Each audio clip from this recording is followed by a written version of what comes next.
Ini kasusnya Bung Rocky Gerung itu hanya semacam permukaan dari gunung es, dari sebuah problematik yang justru sangat besar dan sangat mendasar. Ini terkait dengan perkembangan peradaban politik Indonesia. Jadi saya melihat kita itu setback kepada suatu masa di mana peradaban politik kita itu sangat suram. Kenapa? Karena saya melihat ada semacam fenomena loyalitas buta terhadap pimpinan, terhadap individu. Saya tuh ngeri gitu ya.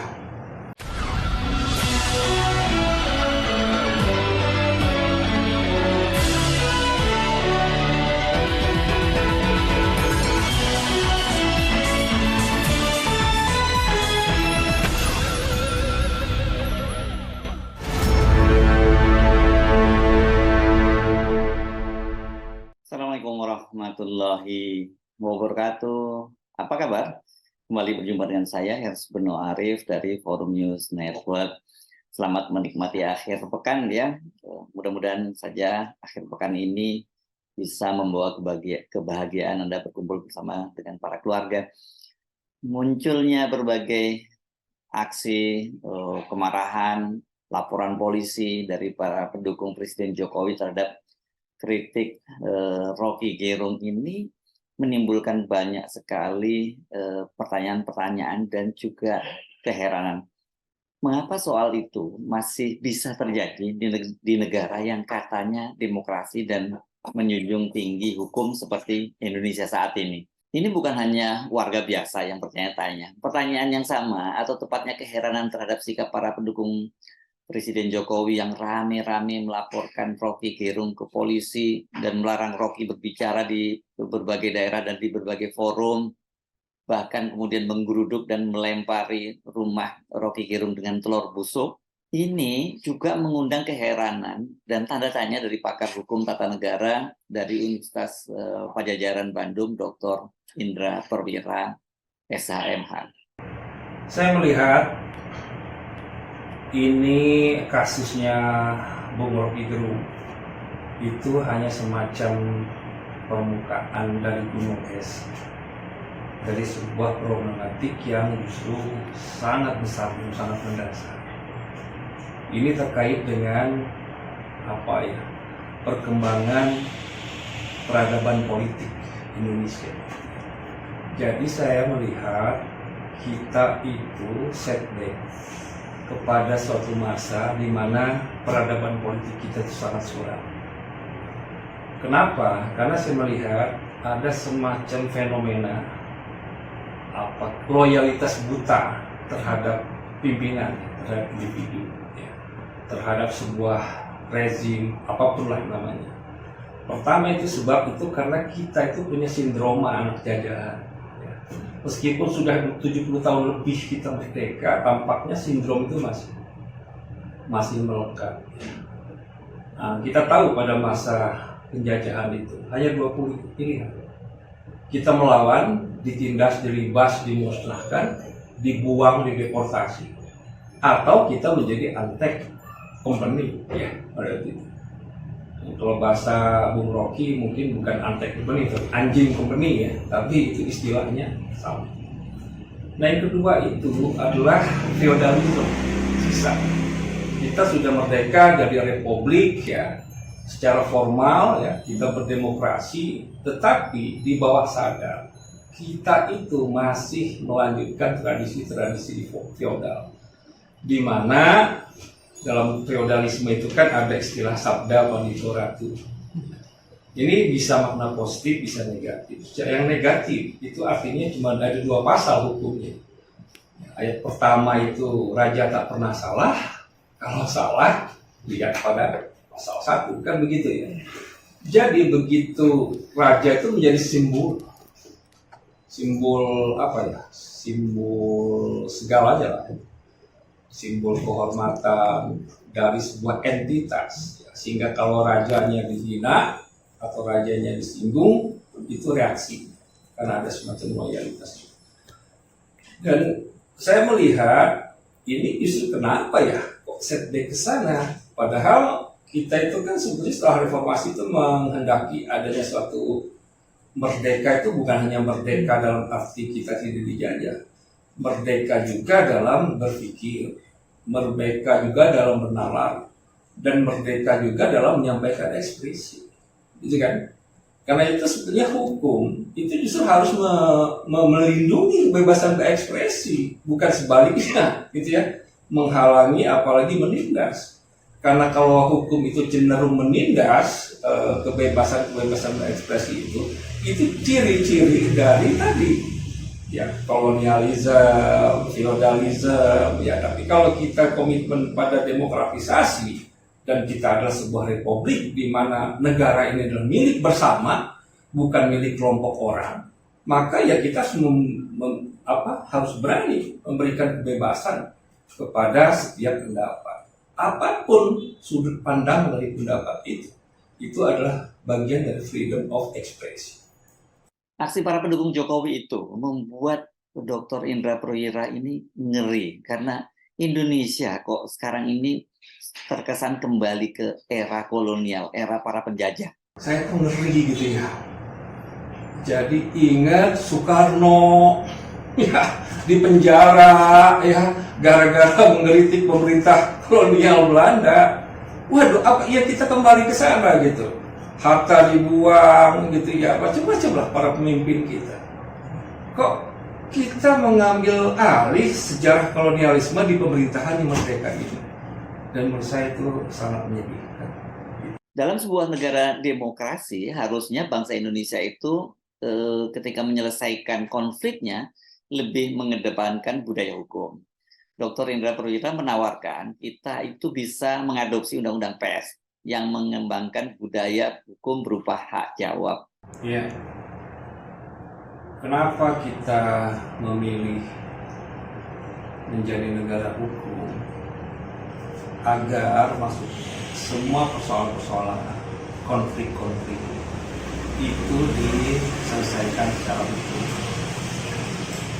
Nah, di dalam perkembangan teknologi media komunikasi memang sekarang ini sudah demikian kompleks, tapi landasannya mungkin kita bisa merujuk pada undang-undang pers. Di sana undang-undang pers itu disadari pers itu media politik, itu adalah bagian dari infrastruktur penting. Jadi kalau kita bicara sistem politik itu bukan hanya superstruktur, ada infrastruktur yang juga sangat penting mengisi dinamika politik. Salah satu media. Nah, di dalam hukum pers kita sudah tahu ada. Kalau misalkan ada ungkapan yang kurang tepat, ada cenderung yang mengerdilkan satu pihak ya, maka kan di situ ada hak jawab dari orang yang disentil ataupun dituduh di dalam media. Itu diberikan, dan hak jawab itu diberikan slotnya. Misalkan kalau di koran itu di halaman pertama, maka hak jawab itu bisa dilakukan. Dan berikutnya, kalau memang sudah diberikan itu, yang bersangkutan itu bisa memberikan pernyataan maaf bersama. Nah, ini apa kita mengangkat hukum pers itu supaya budaya politik kita itu makin bermartabat, ya. Jadi penyelesaian sengketa itu dilakukan secara damai, kan begitu? Itu tujuannya. Tapi sekarang kan dengan adanya undang-undang ITE, tujuannya untuk transaksi elektronik, malah dipakai kan untuk itu. Nah, ada dua hal sekarang. Kalau yang dikritik itu adalah presiden sebagai lembaga ketatanegaraan, itu bukan kepentingan sekelompok orang, tapi kepentingan setiap orang, termasuk saya. Gitu ya. Karena presiden itu adalah presiden saya juga.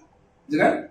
Dan lembaga kepresiden sebagai lembaga itu tidak anti kritik. Karena kepentingan saya adalah supaya presiden sebagai lembaga itu menjadi baik. Mampu membawa kita pada tatanan masyarakat dan bangsa yang lebih maju. Kalau ada kekurangan, aja kita boleh mengkritik siapapun. Ya. Jangan sampai ruang kritik itu disikapi secara reaktif, ya. Kalau reaktif, lu kenapa? Emangnya presiden itu cuma punya kalian? Itu juga punya saya loh. Kenapa kok kalian beroverreaktif? Mungkin reaktifnya terhadap pribadi Presiden Pak Jokowi. Lah, kalau dia reaktif terhadap membela pribadi, itu seperti yang saya katakan tadi, itu sindroma dari anak jajahan, sindroma dari feodalisme, ya. Jadi sudah mengidentikan seseorang itu sebagai raja. Dan ini menurut saya ya tidak sehat. Nah, dalam pemikiran, dalam perkembangan hukum yang modern, kan kita tidak boleh reaktif. Ya. Karena tadi ya, reaktif itu kan cenderung otaknya makin kecil, ototnya makin besar, itu kan reaktif ya. Orang yang reaktif itu cenderung biasanya begitu. Semakin tinggi intelektualitas seseorang, biasanya menyikapi suatu situasi itu dengan lebih kepala dingin. Jadi kalau case ini saya pikir tidak masalah.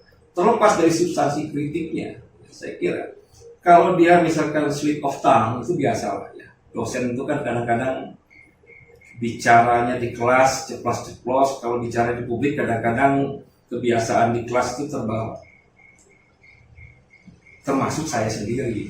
Ya, kalau bahasa saya itu kadang-kadang sambil guyon ya. Ini kalau bukan goblok apa namanya? Biasanya mahasiswa jawab serempak, tolol pak. Nah, saya bilang, oh itu kalian yang bilang ya, bukan saya. Gitu kan. Tidak ada tendensi untuk menghina, tidak ada. Karena kalau menghina, saya kira tanpa harus pakai diksi apa sih di situ tuh yang jadi suatu bajingan, itu bisa tuh dengan kemampuan Rocky Gerung dia bisa melakukan dengan bahasa halus apapun. Justru kalau dihina dengan cara halus lebih sakit kalau niatnya ada. Jadi saya duga itu hanya gaya mereka, beliau kan selalu bersemangat ya. Jadi keceplosan, dan itu sebenarnya bisa diselesaikan dengan cukup permintaan maaf kalau menyinggung pribadi Pak Jokowinya. Pertama, sikap Pak Jokowi ini seperti apa? Kok bisa terjadi yang bersangkutan Pak Jokowinya nggak merasa apa-apa, tapi kok ada sekelompok orang yang begitu marah? Ini aneh gitu. Ini republik apa ini? Kalau Pak Jokowi bereaksi, saya jamin 100% itu hak Pak Jokowi. Dan Rocky Gerung harus mempertanggungjawabkan. Dia harus datang ke Pak Jokowi minta maaf. Baru selesai. Kan gitu. Tergantung Pak Jokowi, memaafkan atau tidak. Kan gitu. Tapi Pak Jokowi sendiri kan sikapnya apa sih? Belum pernah saya dengar ya. Dia marah atau gimana? Nggak ngerti ya. Tapi kok ada sekelompok orang. Jadi saya kira ini kondisinya tadi. Jadi kita itu seperti para loyalis buta ya. Jadi menurut saya itu Ronin ya. Ronin yang loyal pada siapa yang memberi makan. Dan bayarannya loyalitas, entah pada posisi, entah kepada kemudahan, segala macam. Jadi buat saya pribadi, entitas masyarakat di sinilah Jawa Barat yang punya filosofi Raja Agung disanjung, Raja Salah disanggah. Ya. Makanya kadang-kadang orang Sunda suka dianggap pelin-pelan, nggak punya sikap. Ya tergantung dulu, pimpinannya benar nggak. Kalau pimpinannya benar, kita loyal. Tapi kalau pimpinannya salah, korup, kita sanggah dong. Jadi saya alami sendiri loh, gitu ya. Masuk di isi-isi lagi. Jadi saya kira poinnya di situ. Presiden sebagai pribadi nih, bukan presidennya ya. Presiden itu kan Pak Jokowi itu harus jangan samar-samar dalam kasus ini. Dia harus bersikap dong sebagai kepala negara, simbol. Apa sikap dia? Memaafkan Rocky Gerung atau tidak? Itu loh. Jangan disajikan dengan samar-samar. Saya sendiri berkepentingan loh. Pak Jokowi sebagai presiden saya pengen tahu sikap dia seperti apa nih sebagai negarawan. Hanya hal segitu, apakah jadi urusan buat dia? Kalau jadi urusan, ya masa sih seorang presiden kan otaknya pasti lebih besar kapasitasnya gitu loh. Tapi kalau dia mau maafkan, saya maklum Pak, itu presiden saya, lihat. Begitu. Ini sangat menarik ya gagasan dari Dr. Indra Perwira ini. Dalam Undang-Undang Pers itu setiap kali ada sengketa produk jurnalistik, itu ada satu tokoh figur ataupun kelompok masyarakat yang merasa dirugikan, itu dikenal mekanisme hak jawab.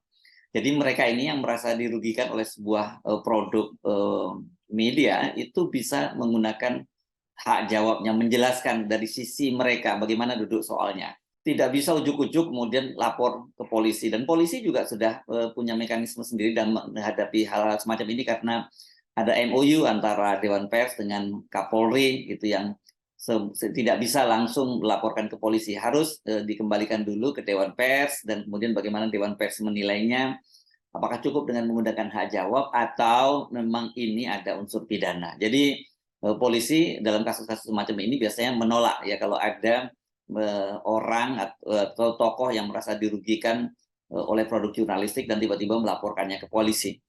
Nah, dalam kasus undang-undang yang berkaitan dengan undang-undang ITE, transaksi elektronik itu, terutama yang berkaitan dengan pencemaran nama baik, polisi sekarang kan juga telah mengembangkan proses yang disebut sebagai restoratif justice ya, mediasi antara dua pihak yang bertikai. Tidak harus semua berujung ke pengadilan dan semangatnya itu selalu memenjarakan. Begitulah pokoknya ya, memenjarakan, membungkam dan macam-macam lah. Dalam soal ini, seorang peneliti dari Setara Institute, Ismail Hassani, itu juga pernah mengusulkan ini, agar polisi menggunakan restoratif justice dalam kasus Bung Rocky Gerung. Tetapi yang menarik itu ya, usulan yang sama itu juga disampaikan oleh seorang pendukung Jokowi namanya Hasanuddin, ini yang tergabung dalam Siaga 98. Pendekatan ketertiban, kata Hasanuddin, tidak selalu harus melalui penegakan hukum atau pemidanaan. Jadi ada kabar baik juga lah. Tidak semua pendukung Presiden Jokowi punya sikap yang sama tadi itu, menggeruduk, melempari telur busuk, memenjarakan Bung Rocky Gerung. Ada Hasanuddin dari Siaga 98 yang tadi mengusulkan restoratif justice. Nah, bagaimana bentuknya restoratif justice ini kan ini yang saya kira nanti menjadi PR bersama. Kenapa? Karena dalam hal kasus restoratif justice ini ketika ada dua orang yang bersengketa secara hukum, yang satu merasa dirugikan. Nah, kalau dalam kasus Bung Rocky Gerung ini kan Pak Jokowinya sendiri sudah menyatakan tidak akan menuntut. Jadi bagaimana ya ini prosesnya? Ini yang saya kira menarik karena ini bisa jadi terobosan hukum buat kita semua. Penegakan hukum, peradaban budaya dan demokrasi, kata Indra Perwira, adalah ciri masyarakat yang egaliter dan itu tidak bisa ditegakkan dalam masyarakat yang masih feodal dan tidak rasional. Nah, sementara kita melihat dan juga Dr. Indra Perwira melihat ini tanda-tanda masyarakat kita itu masih feodal, itu masih sangat nyata. Kita kan kadang-kadang familiar dengan istilah demokrasi ya. Meskipun sebenarnya demokrasi itu predikatnya bisa banyak, bisa juga demokrasi material, bisa juga demokrasi formal, macam-macam lah gitu ya. Jadi tidak ada satupun negara yang bisa kita bandingkan dengan satu sama lain itu sama kan. Semua itu tergantung juga dengan lingkungan sosial budaya ya, dan iklim politik yang berkembang di suatu negara. Nah, meskipun istilah itu sudah kita kenal lama, tapi kan kita itu masih balita dalam berdemokrasi ya.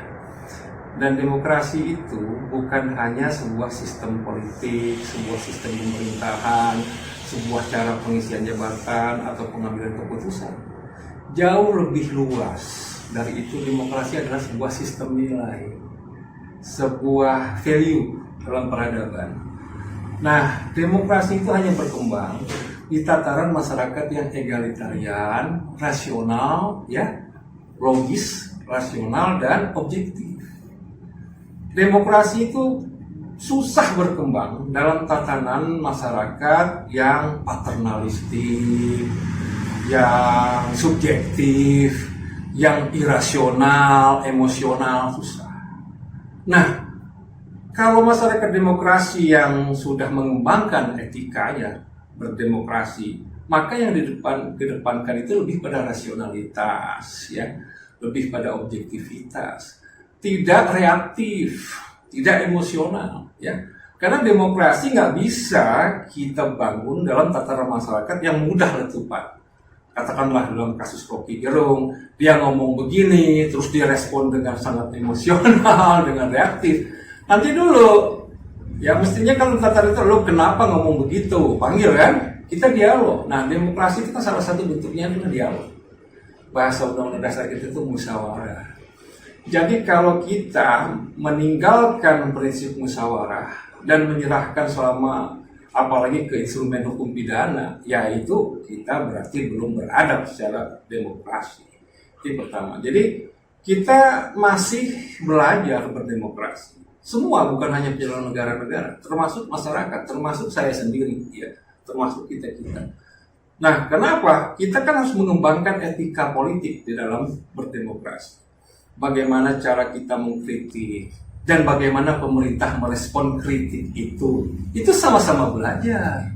Nah, untuk sama-sama belajar itu, maka sikap kita itu harus cool dong, ya, harus dewasa. Jadi, nah, dalam dewasa itu apa yang diutamakan dalam satu peradaban demokrasi yang beretika? Yaitu ada mediasi, ada semacam apa,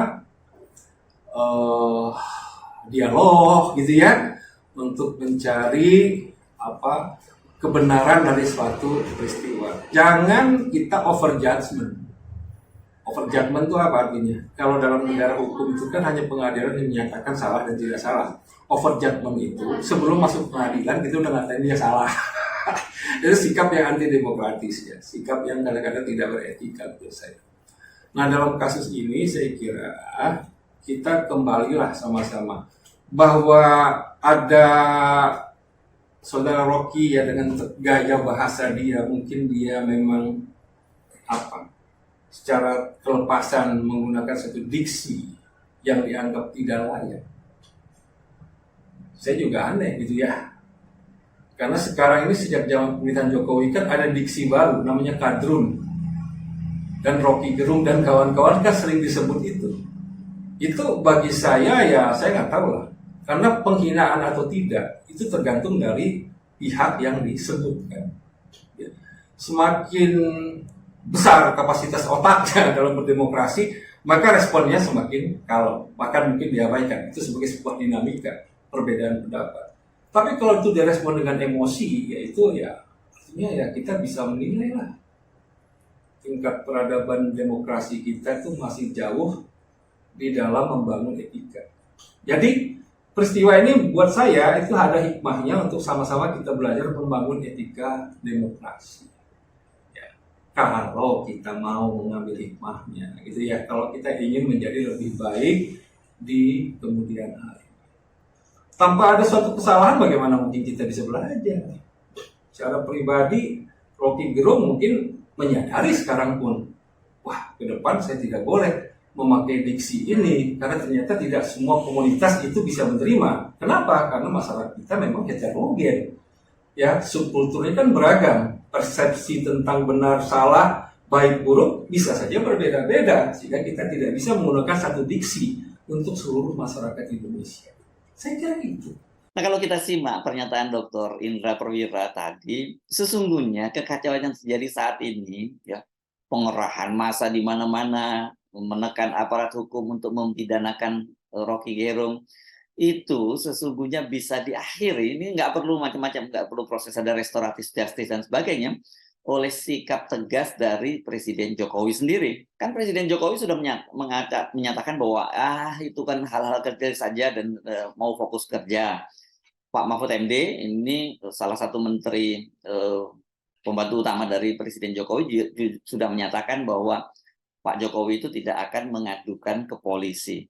Tapi pada saat bersamaan itu kita melihat Pak Jokowi hanya diam saja, membiarkan para pendukungnya menggeruduk rumah Bung Rocky Gerung, melaporkan ke polisi, menggelar berbagai unjuk rasa ya di berbagai daerah. Harusnya kalau Pak Jokowi juga serius ingin mengembangkan budaya demokrasi, budaya hukum yang baik, harusnya Pak Jokowi juga bicara dong ya pada para pendukungnya. Jadi jangan diam saja. Pak Mahfud MD ini saya kira ini kan profesor hukum ya, walaupun hukumnya tata negara, tapi beliau pasti sangat tahu ya masalah-masalah semacam ini. Itu juga kalau kita simak pernyataannya itu kan memberi kesan yang mendua ya, menyatakan bahwa Pak Jokowi tidak akan melaporkan, tapi dia ada embel-embelnya bahwa kasus Rocky ini bisa diproses dengan delik hukum biasa, dengan delik biasa. Sesungguhnya kalau gitu kita bisa menafsirkan bahwa pernyataan Pak Jokowi, pernyataan Pak Mahfud MD tidak akan melaporkan Rocky Gerung itu hanya lip service. ini cuci tangan lah gitu ya, dianggap demokratis gitu ya, tapi tutup mata karena faktanya sesungguhnya mereka ini masih feodal dan mengidap sindrom seorang raja. Kalau dalam kerajaan itu memang raja itu ya can do no wrong ya, tidak bisa dan tidak pernah berbuat salah dan tidak boleh disalahkan gitu. Dan pada saat bersamaan itu biasanya kalau prinsip itu tadi can do no wrong tadi itu ya, mereka ini para raja itu merekayasa rakyat menggunakan instrumen hukum untuk melanggengkan kekuasaannya. Saya Subno Arif dari Forum News Network. Sampai jumpa lagi. Wassalamualaikum warahmatullahi wabarakatuh.